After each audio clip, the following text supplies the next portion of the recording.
បងប្រុសម្នាក់នេះពិតជាហ៊ានមែនតើដែលហ៊ានបើកលក់កាហ្វេនៅឯកណ្ដាលព្រៃកោហើយក៏មិនមែននៅក្នុងក្រុងកំពង់ចាមយើងដែរគឺនៅលើកោះតែម្ដងនៅលើកោះនេះទៀតសោតគឺជាកោះកំពង់ត្រំមានដើមគោរាប់ពាន់ដើមដែលបងប្អូនទាំងអស់គ្នាអាចមើលឃើញបានជាជួរក៏ដូចជាដើមគោខ្ពស់ជាមួយនឹងការញ៉ាំកាហ្វេក៏ដូចជាភេសជ្ជៈផ្សេងៗបែបលក្ខណៈជា camping picnic អីជាដើមហើយមិនត្រឹមតែប៉ុណ្ណោះគឺមាន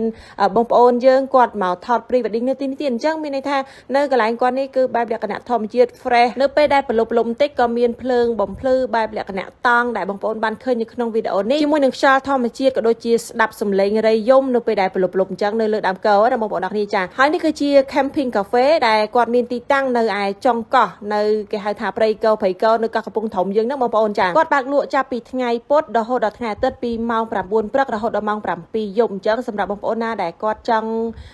ញ៉ាំកាហ្វេបែបលក្ខណៈ relax មានហឹងជីមានកន្លែងអង្គុយ camping មានកន្លែងអង្គុយ picnic ឬក៏ចង់មកហិតខ្យល់ធម្មជាតិនៅលើកោះអញ្ចឹងបងប្អូនអាចអញ្ជើញមកកន្លែងគាត់បាននៅពេលដែលadminទៅដល់ទីនោះគឺឃើញថាមានប្លង់ថតជាច្រើនសុទ្ធតែជាប្លង់ថតស្អាតមានតាំងពីកត្រកមានតាំងពីផ្កាពាក់នៅលើក្បាលមានតាំងពីកាបូបស្ពាយមើលទៅវាបែបលក្ខណៈដូចនៅគិរីរម្យដែរបងប្អូនចាក៏ប៉ុន្តែគាត់ថានៅនេះតូចជាងនៅគិរីរម្យអញ្ចឹងណាហើយសម្រាប់កន្លែងគាត់មិនត្រឹមតែមានលក់កាហ្វេទេគឺមានលក់ជាភេសជ្ជៈផ្សេងជាច្រើនមុខទៀតដែលបងប្អូនអាចកំងនិងមើលម៉ឺនុយរបស់គាត់បានសម្រាប់តម្លៃកាហ្វេក៏ដូចជាភេសជ្ជៈផ្សេងវិញគឺមានតម្លៃ 4000 និង 5000 រៀលចំណាយតែប៉ុណ្្នេះគឺបងប្អូនទាំងអស់គ្នានឹងទទួលបាននៅបរិយាកាសថ្មីអារម្មណ៍ប្លែកក៏ដូចជាកន្លែងថតរូបស្អាតហើយខ្ញុំក៏មានជាមួយនឹងប្លង់ថតរូបស្អាតរបស់ភ្ញៀវដែលគាត់បានទៅអញ្ជើញលេងទីនេះសម្រាប់បង្ហាញបងប្អូនដែរហើយខ្ញុំនឹងដាក់វានៅខាងចុងវីដេអូហើយចំពោះបងប្អូនដែលអត់ទាន់បានស្គាល់កន្លែងហាងកាហ្វេរបស់គាត់នៅខាងចំការកោខ្ញុំនឹងបង្ហាញបងប្អូននៅក្នុងវីដេអូមួយនេះ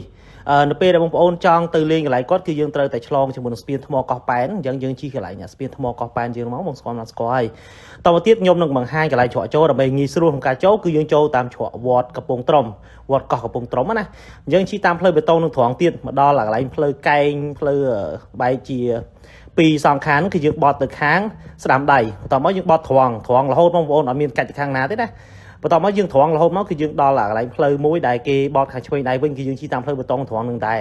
អញ្ចឹងបងប្អូនជិះតាមផ្លូវបេតុងមកអញ្ចឹងយើងជិះត្រង់បន្តិចទៀតមកគឺយើងនឹងតាមផ្លូវនេះគឺយើងឆ្ពោះទៅកាន់វត្តកំពង់ត្រំអញ្ចឹងបងប្អូនជិះបានតែប្រហែលបន្តិចទេគឺយើងនឹងបានដល់វត្តកំពង់ត្រំហើយបងប្អូនក៏អាចមកឈៀងអង្គុយលេងនៅមុខវត្តនេះបន្តិចផងដែរដោយសារតែខាងមុខវត្តហ្នឹងក៏មានជាមួយនឹងសួនច្បារសម្រាប់យើងអង្គុយមើលថ្ងៃលិចអីដែរអញ្ចឹងណាបាទបន្តមកទៀតគឺយើងជិះមកត្រង់តិចទៀតប្រហែលជា100ម៉ែត្រយើងនឹងបានឃើញផ្លាកគណៈបព្វជិជនមួយមានផ្លូវមួយបត់ទៅខាងស្ដាំដៃទៀតអញ្ចឹងយើងបត់មកខាងស្ដាំដៃទៀតផ្លូវទៅខាងចកាកោនោះបើសម្រាប់បងប្អូនកំពុងចាំយើងគឺបានស្គាល់ច្រើនអត់សូវញ៉ៃទេតែសម្រាប់បងប្អូនឡើងពីតាមបណ្ដាស្រុកមកអីហេងសូវអាចវិញនៅក្នុងកោះហ្នឹងណាអញ្ចឹងហើយបានថាយើងអាចមើលវីដេអូអេដមីនបាននៅតាមបណ្ដោយផ្លូវហ្នឹងគឺយើងចាប់ផ្ដើមឃើញជាមួយនឹងដើមកោបន្តិចហើយអញ្ចឹងយើងអត់មានបត់ទៅណាទេគឺយើងជិះតាមផ្លូវបេតុងហ្នឹងរហូតតទៅដល់ផ្លូវមួយដែលគេបត់ខាងឆ្វេងដៃវិញហើយបត់ឆ្វេងដៃហ្នឹងគឺចាប់ផ្ដើមដល់តំបន់គេហៅតំបន់ចំការកោហើយឲ្យបងប្អូនបត់មកចំហៀងហ្នឹងទៅបន្តិចហ្នឹងតាមបណ្ដោយផ្លូវត្រង់ទៅហ្នឹងគឺសិតតែគេហៅថាតំបន់ចកាកោហើយមានហាងជាច្រើននៅតាមដងផ្លូវហ្នឹងដែលបងប្អូនបានឃើញផ្លាកគេដាក់មកលយចិត្តដល់ផ្លូវហ្នឹងគឺសិតតែកន្លែងដែលយើងអាចចូលទៅអង្គុយលេងបានក៏ប៉ុន្តែគោលបំណងយើងនេះគឺយើងឆ្ពោះទៅកាន់កន្លែងហាងកាហ្វេរបស់បងប្រុសដែលគាត់ធ្វើនៅខាងចុងចំការកោនេះតែម្ដងហើយដល់ពេលខ្ញុំជិះមកហ្នឹងគឺខ្ញុំបានកលេចឃើញជាមួយនឹងសត្វចិញ្ចឹមរបស់បងប្អូននៅខាងកោះដែរជាមួយនឹងសត្វពពែបាទអញ្ចឹងគឺមានច្រើនគួរសមដែរហើយផ្លូវដែលយើងត្រូវបត់ចូលទៅកន្លែងហាងកាហ្វេរបស់គាត់ហ្នឹងគឺអត់នៅឆ្ងាយទេនៅម្ដុំផ្ទះ 3-4 នេះឯង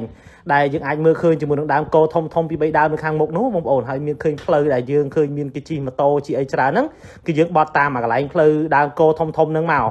ហើយយើងឃើញមានស្នាមបត់ចូលហ្នឹងអញ្ចឹងគឺយើងបត់តាមប្រឡោះត្រង់ហ្នឹងមកហើយប្រហែលជា